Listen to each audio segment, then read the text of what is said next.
The sun dipped low over the suburban park, painting the playground in golden light.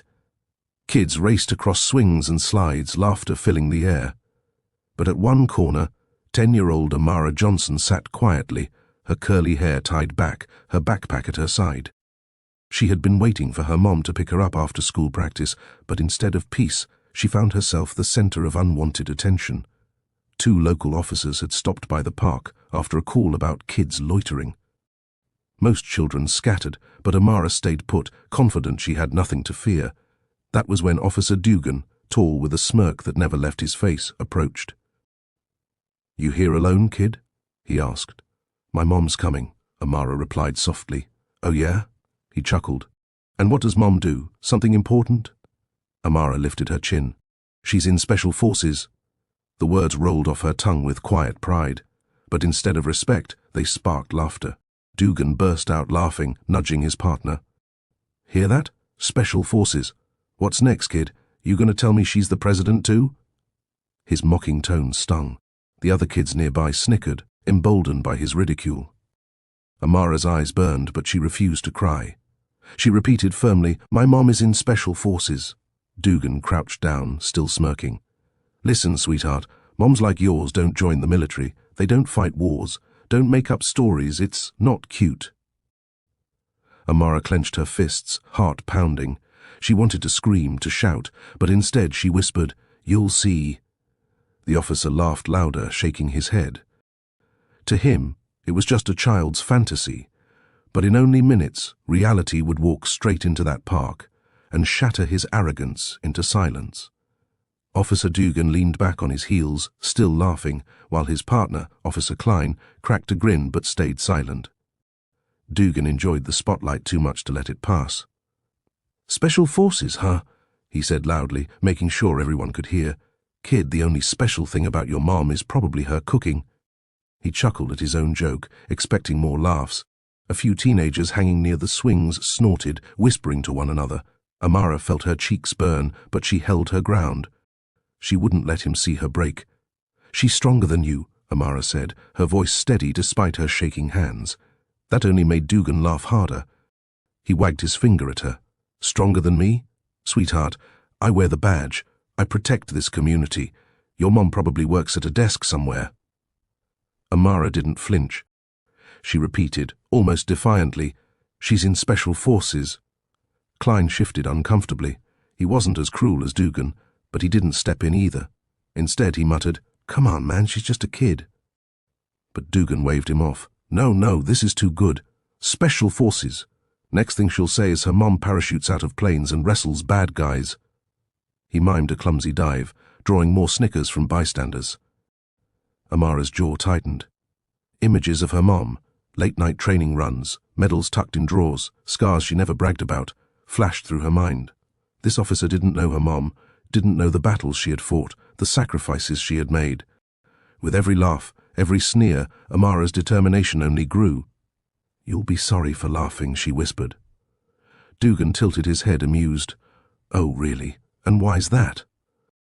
Amara glanced toward the park entrance, her chest tightening. "Because she's coming." The crunch of boots on gravel silenced the park. Heads turned toward the entrance, where a figure emerged, broad-shouldered, steady, commanding. It was Major Celine Johnson, Amara's mother. She wore plain clothes, but everything about her posture radiated discipline.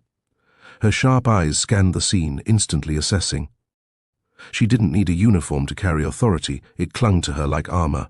"Amara," she called, her voice firm but warm. Amara bolted into her mother's arms, relief washing over her. She whispered into her mom's ear, "He laughed at you, Mom. He said you couldn't be in Special Forces." Celine's jaw tightened as she smoothed Amara's hair. Her gaze shifted toward the officers, narrowing like a blade. Dugan straightened up, caught off guard. The smirk faltered, but pride pushed it back. "And you must be the Special Forces, Mom." His tone dripped with sarcasm. Celine didn't respond immediately. She took one slow step forward, then another, stopping just inches from him. The silence stretched, heavy, suffocating. Klein shifted uneasily beside Dugan. Finally, Celine spoke, her voice low but sharp as steel. You think it's funny to mock a child for telling the truth? Dugan scoffed. Lady, don't take it personal. Kids make up stories. She said you're special forces. Celine cut him off. I don't need to say anything. Her eyes locked on his, unwavering. Something in her stare made Dugan's chest tighten. For the first time, the certainty in his laugh cracked. You want proof? Celine asked calmly. Fine. She reached into her bag, pulling out a leather wallet. With a flick, she opened it, revealing her military credentials, embossed with her rank. The park fell silent. Even the teenagers stopped whispering. Dugan's smirk vanished completely. The air grew heavy as Major Celine Johnson held her credentials steady, letting the golden emblem catch the fading sunlight. The badge gleamed, undeniable, a silent declaration of everything Dugan had mocked. Officer Klein leaned in first, his eyes widening. That's official, he muttered, his throat tight. He stepped back instinctively, as though the weight of the truth had shoved him. Dugan, however, tried to laugh it off, though the sound rang hollow. All right, so you've got some fancy card. Doesn't prove much. Could be fake. Celine arched a brow. Fake? Her tone was ice. She reached again into her wallet, producing a laminated ID marked with her military rank and unit, along with commendations sealed in ink. Every mission, every deployment, every sacrifice, it's all here. Do you want me to call my commanding officer to confirm? Dugan's smirk wavered. His eyes darted to the ID, then back to Celine's piercing stare. The confidence that had fueled his mockery began to slip away, piece by piece. The bystanders leaned closer, murmuring among themselves. She's really special forces? One whispered. No way. Amara stood a little taller at her mother's side, her eyes shining with pride. She looked at Dugan and repeated, louder this time, I told you. Klein cleared his throat, shifting uncomfortably. Maybe we should, show some respect. Celine didn't move, didn't blink. Respect isn't optional, she said firmly. Not when it comes to my child, not when it comes to the truth. Her words sliced through the silence. For the first time since arriving, it wasn't Dugan commanding the scene, it was her. And though he wouldn't admit it out loud, Dugan felt something gnawing at him, fear. Dugan crossed his arms, puffing out his chest as though he could push back the authority radiating from Celine. His pride refused to surrender, even as his smirk faded. So what if you're military? He scoffed. This is my town. My badge means I keep order here. Celine didn't flinch. Your badge should mean you protect and serve. Instead, you used it to humiliate a child. Her words landed like blows, precise and controlled. Klein shifted nervously beside him. Dugan, maybe let it go. She's not what? Celine cut in, her eyes never leaving Dugan. Not supposed to stand up to arrogance? Not supposed to confront injustice when I see it? The crowd, sensing the tension, grew quiet again. Even the wind seemed to pause, waiting for what would come next. Dugan smirked again, though it looked forced now. You think you're better than me because you wear a different uniform? Celine leaned forward slightly, her voice low but searing. I don't think. I know what I've done. I've defended this country. I've led soldiers into battle. I've buried friends who gave everything so people like you could laugh at little girls without consequence. Amara squeezed her mother's hand, her chest swelling with pride. The officer faltered. For the first time, his authority seemed fragile, exposed beneath her words. Klein glanced at him, silently urging him to back down. But Dugan's ego burned too brightly to surrender. He stepped closer, his jaw tight. Lady, I don't care who you are. Around here you answer to me. Celine tilted her head, her eyes narrowing. Then maybe it's time someone reminded you that authority isn't a toy, and I'm more than capable of teaching that lesson. The atmosphere in the park tightened like a coiled spring. Dugan's face was flushed, his bravado slipping into hostility. The way he squared his shoulders screamed challenge, but Celine stood calm, her presence alone heavier than his anger. You threatening me? He snapped, his hand brushing against the holster on his belt. Celine's eyes flicked downward, catching the motion instantly. Her voice remained even, though her words cut with precision. The fact that your first instinct is to reach for your weapon when challenged by truth tells me everything I need to know about how you wear that badge. Klein stepped forward, his palms raised. Dugan, stop. This isn't the fight you want. But Dugan ignored him, his pride burning hotter. You walk in here with your medals and think you can talk down to me? This is my jurisdiction. Celine didn't blink. Jurisdiction doesn't excuse arrogance. Authority without humility is just abuse. And if you think belittling a child and posturing against me makes you strong, you're weaker than I thought. The crowd murmured, the whispers no longer mocking but supportive. Someone pulled out a phone, recording. Amara's small voice broke the tension. "Mom, you don't have to—" Celine squeezed her daughter's hand gently. "It's all right, Amara. Sometimes silence gives arrogance permission. And I won't be silent." Dugan barked out a laugh, though it rang hollow. "Lady, you're a guest here. Don't forget it." Celine straightened her posture, her voice sharp as steel. "No, officer. I'm a soldier who has fought so people like you could have that badge, but I'll never stand by and let you dishonor it."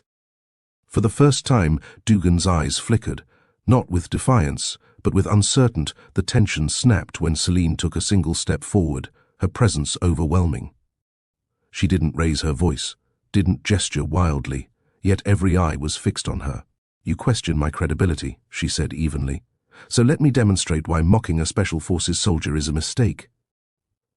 Before Dugan could scoff, Celine crouched and, in one swift movement, pressed her hand against the base of a heavy metal bench. With a controlled grunt, she lifted one end clean off the ground, holding it effortlessly for a moment before setting it back down with a thud that echoed through the park. Gasps rippled through the crowd. Even Klein's eyes widened. "Holy," he muttered under his breath. Dugan blinked, his mouth opening but no words forming. Celine didn't gloat. She didn't need to. Instead, she stood tall, looking directly at him. Strength isn't about intimidation, it's about discipline, control, and protecting those who can't protect themselves. Amara's chest swelled with pride. "That's my mom," she whispered loudly enough for nearby kids to hear. The phone's recording captured every second. The casual lift, the unwavering authority, the way Dugan's swagger seemed to drain out of him. Klein rubbed the back of his neck, clearly shaken. "Look, maybe we should wrap this up," he suggested carefully. "We don't need this turning into, you know." Celine kept her eyes locked on Dugan. "You made a child the target of your pride. Now the entire community has seen the truth. You're not protecting anyone. You're embarrassing yourself." The officer's jaw tightened, his face burning red. He wanted to lash out, to reassert control, but for once, the weight of eyes on him was unbearable. And in that moment, Celine had already won. The park was no longer on Dugan's side. The murmurs had shifted into open disapproval, voices rising from the crowd. "Mocking a kid? That's low." She showed him up, big time. "Did you see that? She's the real deal." Phones remained raised, their red recording dots blinking. Every second of his arrogance, every cruel laugh at Amara, was now preserved for the world to see. Klein tugged on Dugan's sleeve. "We need to go. This isn't good." But Dugan, his pride stinging, hissed under his breath. "I'm not backing down. Not to her. Not to anyone." Celine, calm as ever, folded her arms. "You don't need to back down to me. You need to back down to your conscience." The words hung heavy, louder than any shout. Dugan's face flushed. He glanced at the crowd, at the parents staring with disapproval, at the teenagers whispering and shaking their heads. The power he'd once commanded with his badge was slipping away, replaced with ridicule. Amara stepped forward, her voice clear despite her small frame. "You laughed at me. You said my mom couldn't do what she's already done. Now everyone sees who was lying." The crowd erupted in quiet applause, a few claps at first, then more. It wasn't rowdy or mocking, it was respectful, directed at Celine and Amara. Klein lowered his gaze, shame flickering across his features. He mumbled, "I'm sorry," but his partner didn't echo the words. Dugan clenched his fists, breathing hard, cornered not by force but by truth. His authority had unraveled in front of everyone, and the sting of humiliation burned hotter than any reprimand. Celine's final words sealed the moment. "Respect is earned, officer. And today, you lost it." The atmosphere was electric, the applause still echoing when Celine turned sharply, her posture shifting from mother to soldier. She spoke with a crisp authority that silenced even the whispers. "Officer Klein," she said firmly. He straightened instinctively, as if years of drilled discipline had snapped into his spine. "Mum, You know your partner's conduct was inappropriate. You witnessed it, and you know the consequences of allowing such behavior to continue. Her tone was steady, neither angry nor pleading, just factual. Klein swallowed hard. He looked at Dugan, whose glare could have burned holes through steel, then back at Celine. His lips parted, but no excuses came. Instead, he lowered his eyes. "You're right," Dugan barked. "Don't you dare." But Celine's voice cut through his protest like a blade. "Officer Dugan," he froze, startled by the weight in her tone. It wasn't a suggestion. It was a command, one so sharp it bypassed his badge, his pride, and went straight to instinct. "You will apologize to my daughter. Right here. Right now." The crowd held its breath. Phones tilted higher, capturing his reaction. Dugan's jaw clenched. "I don't answer to you," he growled, though the words lacked conviction. Celine stepped closer, her eyes locked on his, unflinching. "You don't answer to me. You answer to the oath you swore the day you put on that uniform. An oath you've disgraced in front of witnesses." Her voice rose, not in volume, but in resonance, carrying through the park. "Do the right thing, or prove to everyone here that your badge is nothing but an empty piece of metal." The silence stretched. For the first time, it was Dugan, not Amara, who looked small.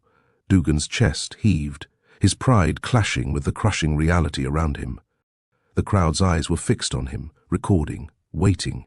Every second he delayed was another nail in the coffin of his authority. Klein whispered urgently, "Just do it, man. Don't make this worse." But Dugan's jaw tightened like a vice.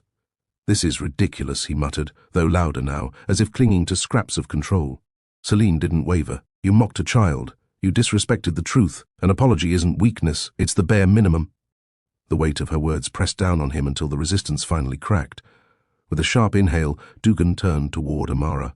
His voice came out strained, clipped, but audible. "Kid, I'm sorry." The words sounded forced, but they were there. Amara didn't smile, didn't nod. She simply looked at him with steady eyes, then leaned into her mother's side. Celine's hand rested protectively on her daughter's shoulder as she replied, "Respect isn't a performance, officer, but this is a start." The crowd murmured again, some nodding in approval, others shaking their heads at how long it had taken him. Phones remained raised. His apology was forever captured too. Dugan's face was crimson, humiliation searing deeper than any reprimand. Klein exhaled slowly, as if relieved that the boiling tension had finally cooled. But Celine wasn't finished. "Understand this," she said, her voice low but carrying. "Next time you think of mocking someone weaker than you, remember this day. Remember that the truth has a way of showing up when arrogance thinks it's untouchable." The words didn't just strike Dugan, they branded themselves into the memory of everyone watching. Amara, still holding her mother's hand, whispered with quiet triumph, "Told you she'd come." By the next morning, the confrontation was everywhere. Clips from the park, Dugan's laughter, Celine's demonstration, and the forced apology circulated across social media. The video spread with captions like, "Cop mocks black girl, gets humbled by her mom in Special Forces, respect earned." Not given this is what strength looks like, millions watched, commented, and shared. Some praised Celine's calm authority. Others condemned Dugan's arrogance. News outlets picked up the story, running headlines about the incident and sparking heated debates. In the Johnson home, Amara sat at the breakfast table scrolling through her tablet. Her eyes widened. "Mom, look, there are thousands of comments. People are saying you're a hero." Celine set down her coffee, her expression steady. "I'm not a hero for standing up to arrogance, Amara. I'm just doing what's right." Amara tilted her head. "But they finally believe me. They know you're in Special Forces now." Celine smiled softly, brushing a hand over her daughter's hair. "I don't need the world to believe. I just need you to know the truth." Meanwhile, at the precinct, Dugan sat stone-faced as his phone buzzed non-stop. His superiors had already called him in for a meeting. The humiliation wasn't just local anymore, it was national. Klein sat across from him, uneasy. "They're not going to let this slide, man. You embarrassed the department." Dugan didn't reply. His pride had been shredded in front of the world, and there was no patching it back together. Celine, unaware of the chaos brewing for him, simply kissed Amara's forehead before school.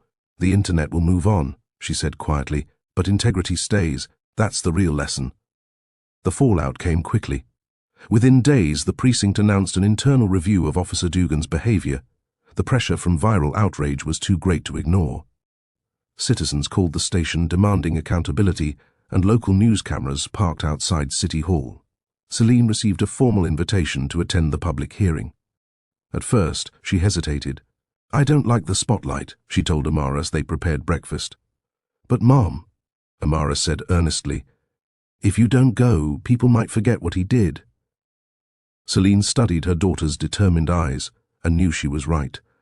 This wasn't about her. It was about what was fair, what was just.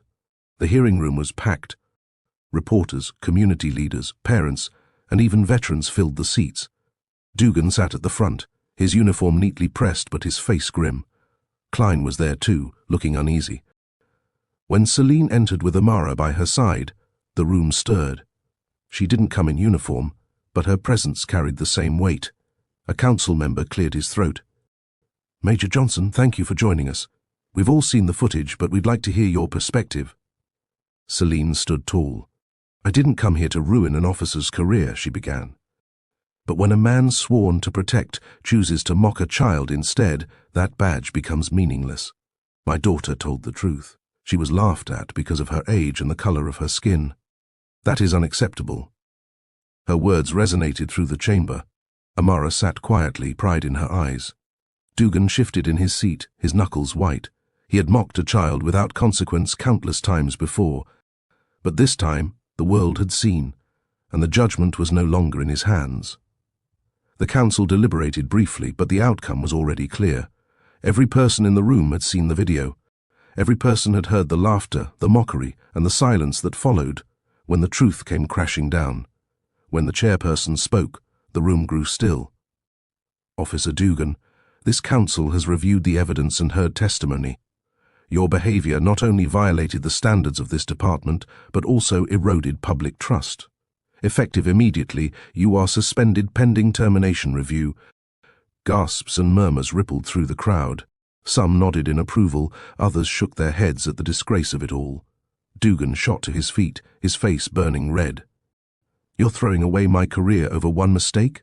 Over one kid's story?" Celine's voice rang out, calm but unyielding. "Not one mistake, a pattern.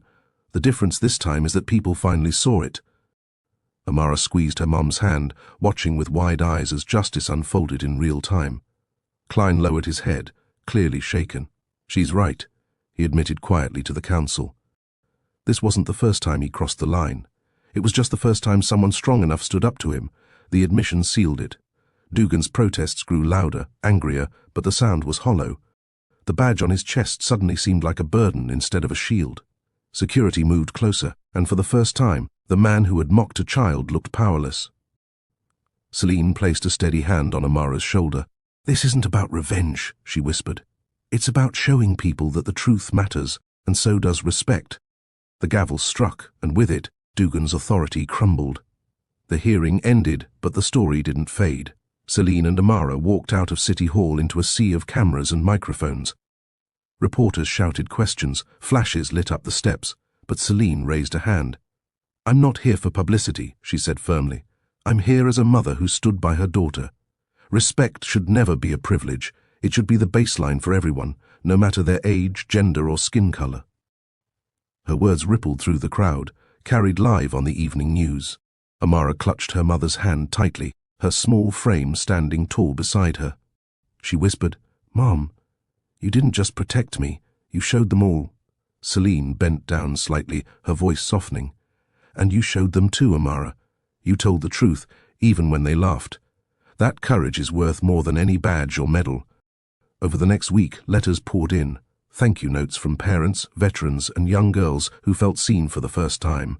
Community leaders invited Celine to speak at schools, not about combat, but about integrity and strength.